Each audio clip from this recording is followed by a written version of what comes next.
ఇక మరో వార్త చూద్దాం. హైదరాబాద్లో అక్రమ కట్టడాల కూల్చివేత ముమ్మరమవుతోంది. అడ్డు అదుపు లేకుండా అక్రమ నిర్మాణాలు జరిపే వారి వెన్నులో వణుకు పుడుతోంది. వాటన్నింటినీ యుద్ధ ప్రాతిపదికన కూల్చివేయాలని జీహెచ్ఎంసీ నిర్ణయించింది. మునుపెన్నడూ లేని విధంగా ఇంప్లోజన్ అనే సరికొత్త టెక్నాలజీని అక్రమ నిర్మాణాలను కూల్చడానికి జీహెచ్ఎంసీ వినియోగిస్తోంది.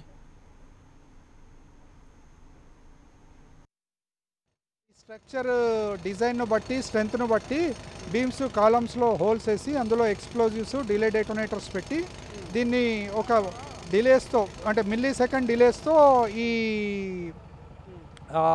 బ్లాస్టింగ్ను కంట్రోల్ చేయడం ద్వారా ఈ బిల్డింగ్ను మేము ఇవాళ డిమాలిష్ చేయబోతున్నాం.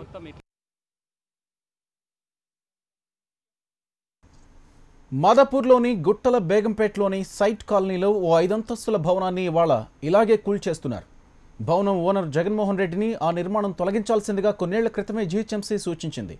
ఎన్నోసార్లు నోటీసులు కూడా ఇచ్చింది. కానీ ఆ యజమాని నోటీసులను పట్టించుకోలేదు, స్పందించలేదు. దాంతో చూసి ఇక భవనాన్ని ఇవాళ కూల్చేస్తున్నారు. ఇంప్లోజన్ అనే కొత్త టెక్నాలజీ వినియోగంతో ఈ బ్లాస్టింగ్ చేపట్టింది ఉత్తమ్ బ్లాస్ట్ సంస్థ.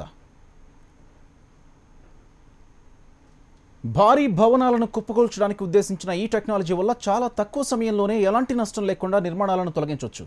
భవనం పిల్లర్లకు పేలుడు పదార్థాలతో హోల్స్ చేయడం ద్వారా భవనం దానంతటా అదే ఉన్నపళంగా నేలపై చతికిలబడేలా చేస్తారు. దీనివల్ల పొరుగు నిర్మాణాలకు నష్టం ఉండదు. బ్లాస్టింగ్ వల్ల ప్రమాదాలు జరగవు. మనకు అక్కరలేని నిర్మాణాన్ని ఇలా క్షణాల్లో నేలపాలు చేయొచ్చు. విదేశాల్లో ఈ టెక్నాలజీని ఎప్పటి నుంచో వాడుతున్న హైదరాబాద్లో జీహెచ్ఎంసీ తొలిసారి ఈ టెక్నాలజీతో భవనాలను కూలుస్తోంది.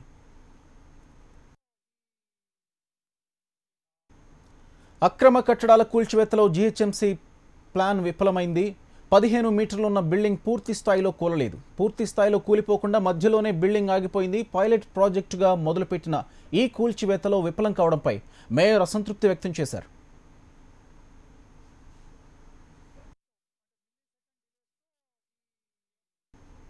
మాదాపూర్లో బిల్డింగ్ కూల్చివేత మధ్యలో ఆగిపోయింది. మరిన్ని వివరాలు మా ప్రతినిధి సతీష్ అందిస్తారు. చేస్తున్నటువంటి మొదటి ప్రయోగం ఆ బిల్డింగ్ కొలాప్స్ చేద్దామని చెప్పడం జరిగింది. అయితే అది అసలు ఏ విధంగా జరిగింది చూస్తే పూర్తి స్థాయిలో నేలమట్టం అవుతుందని చెప్పారు. కానీ అలా జరగలేదు. మనతో పాటు మేయర్ ఉన్నారు. సార్, ఇప్పుడు మీరు చేసినటువంటి పైలట్ ప్రాజెక్టుగా చేసినటువంటి ప్రయోగం ఫెయిల్ అయిందని చెప్పుకోవచ్చా? ఏంటి సార్ ఇది? ఏదైతే మనం అనుకున్నామో బిల్డింగ్ ఇంప్లోజన్ విధానం ఇలా దేశంలో మరి ఉన్న టెక్నాలజీ ఇదొక ఆధునిక టెక్నాలజీ. దీని విషయంలో 75% మాకు క్లారిటీ వచ్చింది. అది కొంత సక్సెస్ అయినాం. ఇంకొక 25% అంటే ఇంకొక 2 సార్లు దీన్ని ఎక్స్పెరిమెంట్ చేసి పూర్తి స్థాయిలో జనావాసాల మధ్యన లేకపోతే ఓపెన్ ప్లేస్లా నాలాల మరి ఎక్కడ చేస్తే దీన్ని సక్సెస్ఫుల్గా చేయగలుగుతాం అనడానికి ఇంకొంచెం క్లారిటీ రావాల్సిన అవసరం ఉంది. ఇలా బిల్డింగ్ ఏదైతే ఉందో మాన్యువల్గా కూలగొడితే ఎక్కడో చిన్న కటింగ్ కొట్టు ఒక ఫ్లోర్ కూలగొట్టిపోతే మళ్ళీ దాన్ని రికన్స్ట్రక్షన్ చేస్తాం. ఇలా కాకుండా మరి ఇలా బిల్డింగ్ మొత్తం ఒకటేసారి కదిలి ఇలా గ్రౌండ్ ఫ్లోర్ మొత్తం కుప్పకూలడం జరిగింది. సార్, మీరు ఇక్కడ దగ్గర కూర్చొని బిల్డింగ్ సంబంధించి అన్ని చేసేటటువంటి ప్రయత్నం చేశారు. మీరు డైరెక్ట్గా ఫీల్డ్లోకి వచ్చి చేశారు. కానీ ఒకవైపు ఒరిగింది బిల్డింగ్, ఇంకోవైపు పడలేదు. అంటే పూర్తి స్థాయిలో ఒక ఫ్లోర్ కూడా కూలనటువంటి పరిస్థితి ఏంటి సార్? అంటే ఇవాళ ఎటువైపు అయితే ఇవాళ ఒరిగుందో ఆ వైపు ఒరగాలని మాత్రమే దీన్ని ఇంప్లోజన్ పెట్టడం జరిగింది. ఇంకో రైట్ సైడ్ ఏదైతే ఉందో ఇంకో బిల్డింగ్ ఉంది కాబట్టి దాని మీద పడకుండా లెఫ్ట్ సైడ్ ఖాళీగా ఉంది కాబట్టి దాన్ని మరి యాంగిల్ ఏదైతే ఉందో అటు పక్క తీసుకున్నారు. ఇలా ఫస్ట్ ఫ్లోర్లో సెకండ్ ఫ్లోర్లో కూడా ఇంప్లోజన్ పెట్టడం జరిగింది. ఆ ఇంప్లోజన్ ఫ్యాక్షన్ ఆఫ్ సెకండ్స్ తేడా ఉంటుంది. మరి ఆ ఫ్యాక్షన్ ఆఫ్ సెకండ్లో గ్రౌండ్ ఫ్లోర్ ముందు రియాక్ట్ అయింది కాబట్టి గ్రౌండ్ ఫ్లోర్ మరి మొదలు కొలాప్స్ అయ్యి మొత్తం ఇలా 10 ఫీట్ల బిల్డింగ్ కింది కూలి కుప్పకూలడం జరిగింది. ఇలా ఫస్ట్ ఫ్లోర్ సెకండ్ ఫ్లోర్ కొంచెం కూలగొడితే మళ్ళీ రికన్స్ట్రక్షన్, అది కాకుండా బిల్డింగ్ మొత్తం కూలిపోయింది కాబట్టి మళ్ళీ బిల్డర్ దాన్ని కట్టడానికి కూడా ఆక్రమదారు కట్టడానికి కూడా ఆస్కారం లేకుండా కూలడం జరిగింది. 75% మేము సక్సెస్ అయినా. ఇంకొక 25% ఏంటంటే దాన్ని మళ్ళీ ఒక 2 సార్లు ఇలా ఎక్స్పెరిమెంట్ చేయడం ద్వారా మరి ఇలా కొంత ముందుకు పోతానికి ఏ ప్లేస్లో ఎక్కడ ఎట్లా చేస్తే కరెక్ట్ అనేది సేఫ్టీ మెజర్మెంట్స్ అర్థమవుతాయి. సార్, అధికారులు ఉన్నారు. ఏంటి సార్ బిల్డింగ్ చూసాం పూర్తి స్థాయిలో కూలలేదు. దీంట్లో మనం గ్రౌండ్ 2 ఫ్లోర్స్ వరకు ఇంప్లోషన్ పెట్టారు.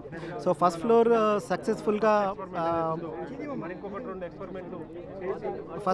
సక్సెస్ఫుల్గా కిందికి వెళ్ళింది. మీరు చూసుంటారు building, it has gone straight down.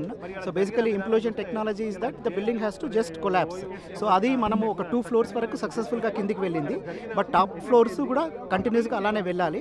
So అది జరగలేదు. Yes, that is some sort of a miscalculation on the part of the agency. So అది ఎస్ సార్, మనం చూస్తున్నాం. మీరు ఇందాక చెప్పారు నేలమట్టం దాదాపు 1-2 సెకండ్స్లోనే మొత్తం పూర్తి స్థాయిలో నేలమట్టం అవుతుందని చెప్పారు. కానీ ఇది కొంత మిస్కాలిక్యులేషన్ వల్ల పూర్తి స్థాయిలో నేలమట్టం కాలేదు అనేది చూస్తున్నాం, ప్రత్యక్షంగా కనిపిస్తుంది. ఏంటి సార్? అవునండి, ఒక కాలేదు. Around 75% we are successful. Ground floor మొత్తం పోయింది. దీన్ని అంటే మేమేం చేయాల్సిందో మాకు తెలిసింది కాబట్టి 1-2 రోజుల్లో మేము చేసేస్తాం. మీకు ఇంకా ఇప్పుడు మనం విజువల్స్లో చూస్తున్నాం ఇక్కడ ఏదైతే కన్స్ట్రక్షన్ జరిగినటువంటి ఈ బిల్డింగ్ని అక్రమ కట్టడం జరిగినటువంటి ఈ బిల్డింగ్ని కూల్చివేసేటటువంటి సమయంలో ఇక్కడ చేసినటువంటి ఎక్స్ప్లోజన్ పూర్తి స్థాయిలో జరగలేదు. అక్కడ అధికారులు కావచ్చు, మేయర్ చెప్తున్నట్టుగా 75% సక్సెస్ అయ్యాం, 25% సక్సెస్ కాలేదని చెప్తున్నారు. కానీ మనం విజువల్స్లో చూస్తే పూర్తి స్థాయిలో ఒక కొంత భాగం మాత్రమే లెఫ్ట్ సైడ్ వంగినటువంటి ఈ పరిస్థితి కనిపిస్తుంది. దీనికి కూడా ఇంకా మళ్ళీ రాబోయేటటువంటి రేపు కావచ్చు, ఎల్లుండి కావచ్చు పూర్తి స్థాయిలో నిలమట్టం చేస్తామని చెప్తున్నప్పటికీ కూడా ఇది ఫెయిల్ అయింది అనేది, మిస్కాలిక్యులేషన్ జరిగిందనేది మాత్రం క్లియర్గా మనకు కనిపిస్తూ ఉంది. ఓటో స్టూడియో.